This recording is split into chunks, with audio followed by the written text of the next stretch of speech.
તમારી સાથે શેર કરીશ પહેલી જ વારમાં એકદમ પરફેક્ટ તૈયાર થઈ જતા મેંદુવડા સાથે હોટલ સ્ટાઇલ સાંભારની રેસીપી.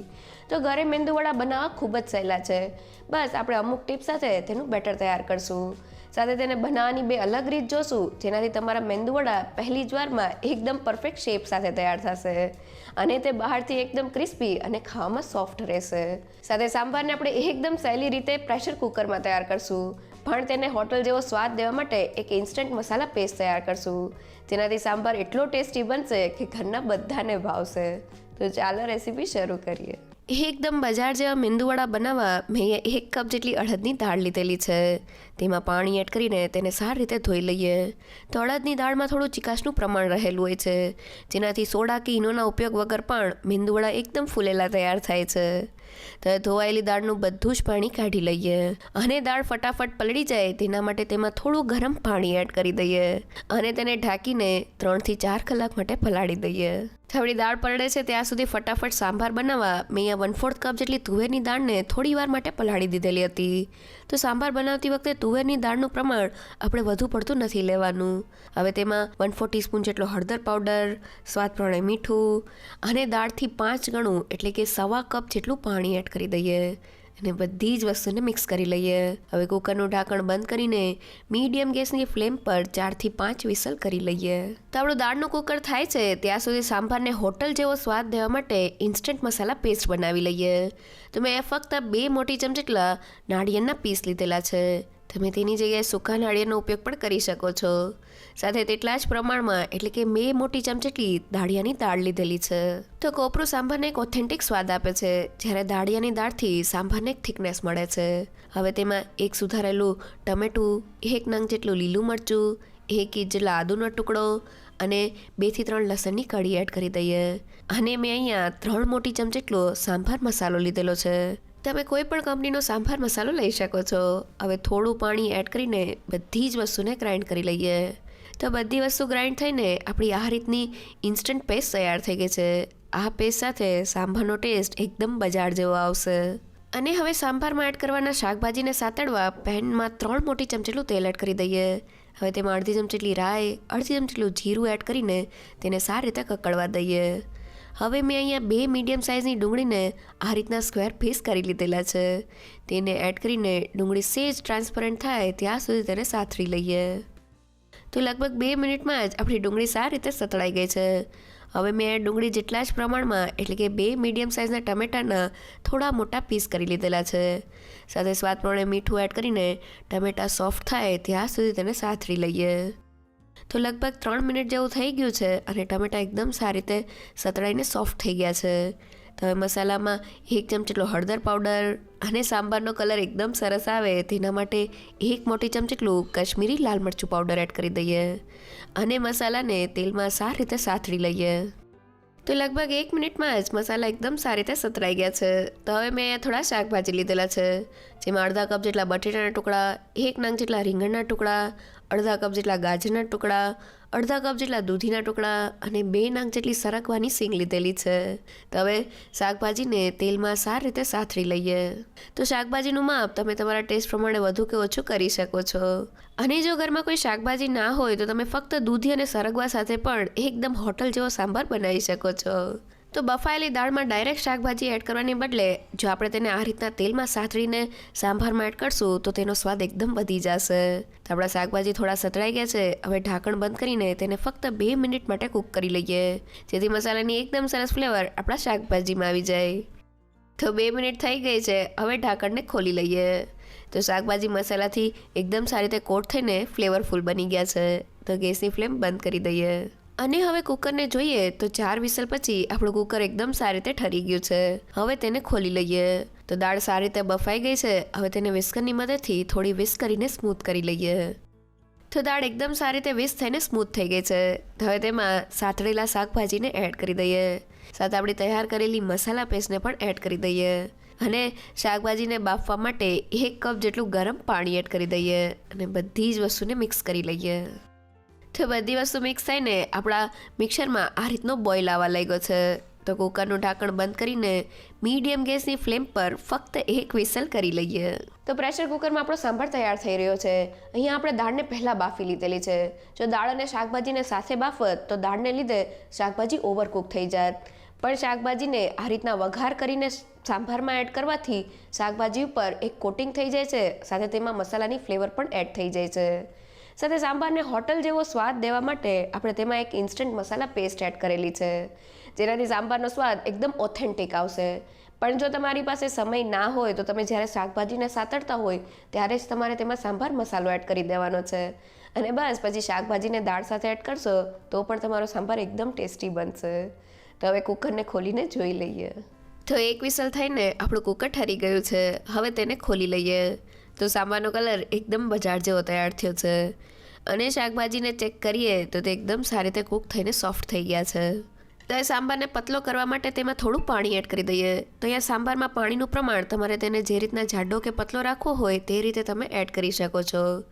સાથે ખટાશ માટે મેં અહીંયા અડધા કપ જેટલું આંબલીનું પાણી લીધેલું છે. તમે તેની જગ્યાએ લીંબુના રસનો ઉપયોગ પણ કરી શકો છો. સાથે મીઠાશ માટે મેં અહીંયા 3 મોટી ચમચી જેટલો ગોળ લીધેલો છે. તેને એડ કરીને બધી જ વસ્તુને મિક્સ કરી લઈએ.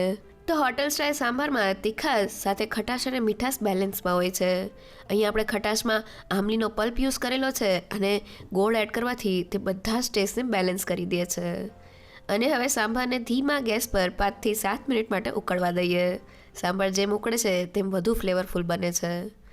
અને હવે સાંભાર ઉપર એક તડકો એડ કરવા માટે તડકા પેનમાં 2 મોટી ચમચી જેટલું તેલ એડ કરી દઈએ.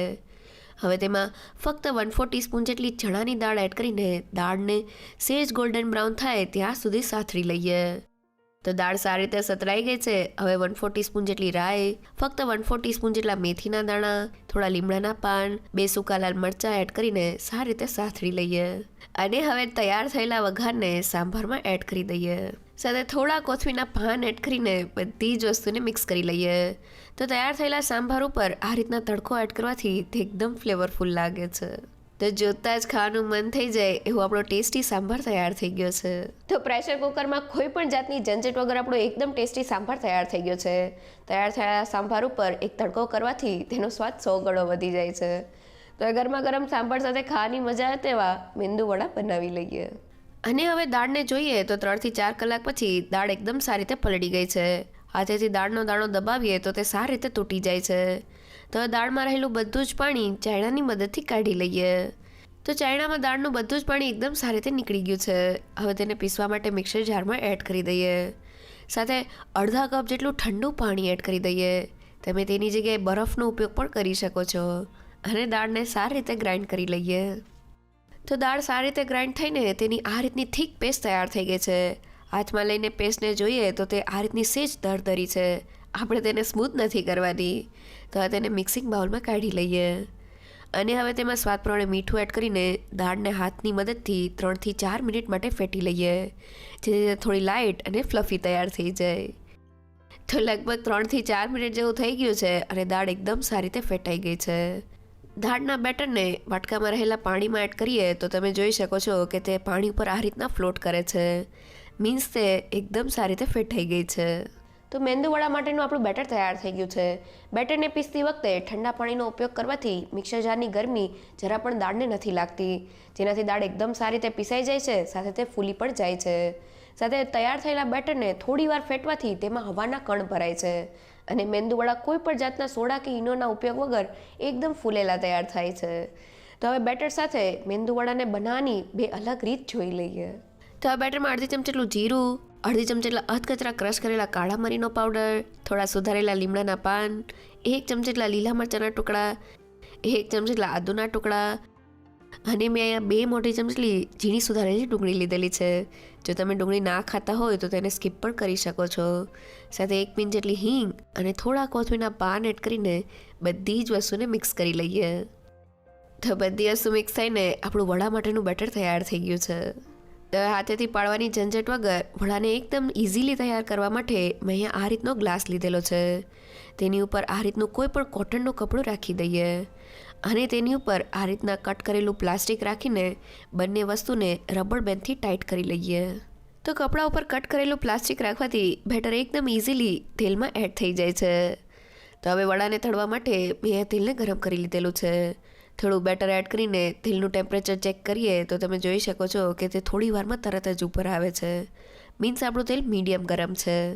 તો હવે ગ્લાસને લઈ લઈએ અને પ્લાસ્ટિકને થોડું ભીનું કરી લઈએ. હવે તેની ઉપર બેટરને રાખીને તેને વડાનો શેપ આપી દઈએ અને વચ્ચેથી આ રીતના એક રાઉન્ડ કરી લઈએ. અને હવે ગ્લાસને આ રીતના ઊંધો કરીને વડાને તેલમાં એડ કરી દઈએ અને ફરી પાછું બીજું વડું બનાવતી વખતે પ્લાસ્ટિકને થોડું ભીનું કરીને વડાનું બેટર રાખીને તેને શેપ આપી દઈએ અને તેને તેલમાં એડ કરતા જઈએ. તો આ રીતના ગ્લાસ કે કોઈ પણ વાટકીની મદદથી તમે એકદમ ઇઝીલી વડાને તેલમાં એડ કરી શકો છો. અને હવે મીડિયમ ગેસની ફ્લેમ પર વડા બંને બાજુથી ક્રિસ્પી થાય ત્યાં સુધી તેને તળી લઈએ. તો વડાને તળતી વખતે આપણે ગેસની ફ્લેમ ક્યારેય હાઈ નથી રાખવાની, નહીં તો તે અંદરથી કાચા રહેશે. તો લગભગ 4 થી 5 મિનિટ જેવું થઈ ગયું છે અને વડા એકદમ સારી રીતે તળાઈ ગયા છે. તો હવે તેને છારામાં લઈ લઈએ. અને હવે વડા તળવાની બીજી રીતમાં મેં અહીંયા ચા ગાળવાની ગળણી લીધેલી છે. તેની ઉપર થોડું પાણી લગાવી દઈએ જેથી બેટર એકદમ ઇઝીલી તેલમાં એડ થઈ જાય. હવે બેટરને તેની ઉપર રાખી દઈએ અને વડાનો શેપ આપી દઈએ અને હવે તેને તેલમાં એડ કરી દઈએ. તો ગળણી થોડી ભીની હોવાથી બેટર એકદમ ઇઝીલી તેલમાં એડ થઈ જાય છે. તો મેં બધા જ વડાને પાડી લીધેલા છે. હવે તેને મીડિયમ ગેસની ફ્લેમ પર ક્રિસ્પી થાય ત્યાં સુધી તળી લઈએ. તો લગભગ 4 થી 5 મિનિટમાં જ આપણા વડા એકદમ સારી રીતે તળાઈ ગયા છે. તો હવે તેને છારામાં લઈ લઈએ. તો જોતાં જ ખાવાનું મન થઈ જાય એવા આપણા એકદમ ટેસ્ટી અને ફૂલેલા મેંદુ વડા તૈયાર થઈ ગયા છે. તો આપણા એકદમ પરફેક્ટ મેંદુ વડા તૈયાર થઈ ગયા છે. જનરલી મેંદુ વડાને હાથેથી તૈયાર કરવામાં આવતા હોય છે, પણ ઘણીવાર બેટર ઢીલું થવાને લીધે આપણે તેને હાથેથી બરાબર શેપ નથી આપી શકતા. પણ આ ગ્લાસવાળી કે પછી ગરણીથી બનાવવાની મેંદુ વડાની રીતમાં તમે પહેલી જ વારમાં તેને એકદમ પરફેક્ટલી તૈયાર કરી શકશો. સાથે મેંદુ વડાને તળતી વખતે તમે જ્યારે તેને તેલમાં એડ કરી દો પછી તેની ઉપર થોડું ગરમ તેલ છટકાવવાથી મેંદુ વડા એકદમ સારી રીતે ફૂલી જાય છે અને તેને મીડિયમ ગેસની ફ્લેમ પર તળવાથી તે અંદર સુધી એકદમ સારી રીતે તળાઈ જાય છે. તો હવે ગરમા ગરમ મેંદુ વડાને સાંભાર સાથે સર્વ કરી લઈએ.